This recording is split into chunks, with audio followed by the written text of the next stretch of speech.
Hey everybody, Peter Zeihan here, coming to you from Colorado. I was on my way back from a quick camping trip and found out that Yevgeny Prigozhin, who was the leader of that Wagner group that launched the pseudo-coup a few weeks ago, was supposedly on a plane that went down in Russia.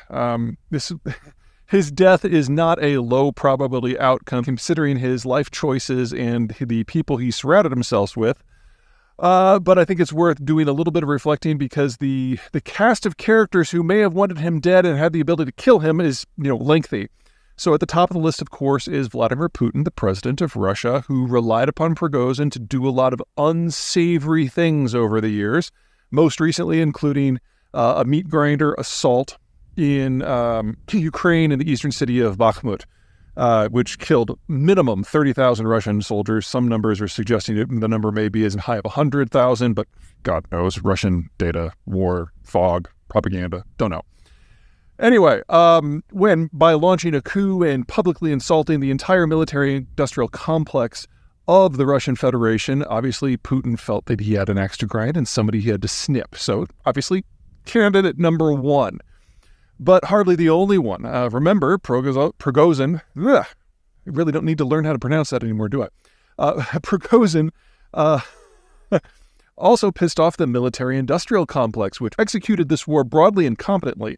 And a key thing to remember about the military-industrial complex in Russia, there's a military complex and there's an industrial complex, and they are not the same thing. Nothing like it is here in the United States. In Russia, they're very separate. The industry part, the part where the weapons are manufactured, a guy by the name of Chemezov, who is in the Putin's inner circle, is part of that, but that's not where all the insults were directed. It was towards the military proper. And the military is not part of the coalition that backs Vladimir Putin. Vladimir Putin's coalition is a combination of former intelligence operatives from the then KGB, now FSB, as well as organized crime. And that is yet another potential candidate to want him, Prigozhin, dead. Remember that Prigozhin came to Putin's attention as a caterer who just happened to have some really obscene things to say about a lot of things that Putin liked. And eventually that turned into FaceTime with Putin, that turned into money, that turned into state contracts, that eventually created the Wagner military group. So there are no end of people in Putin's inner circle in the world of organized crime that want this guy dead, either because he screwed them over or he was a stepping stone from them to get more of Putin's ear. Any number of reasons could play. This is, after all, Russia. But of course, not all of the candidates, suspects if you will, have to be in Russia. The Ukrainians have their own reason to want Prigozhin dead because he killed a lot of Ukrainians as part of the Bakhmut siege. The Poles are probably a little nervous about it because Prigozhin and Wagner were supposed to relocate to Belarus after the coup deal was signed, and they decided to settle right on the Polish border. Belarus is another candidate. Lukashenko, who is the president of Belarus, who's kind of like the schnauzer of the former Soviet world, is the one who supposedly cut the deal between Putin and Prigozhin after the coup. And if there's anything we know about the former Soviet world, it's that deals don't hold typically until someone is dead. And so this could have been part of it the whole time.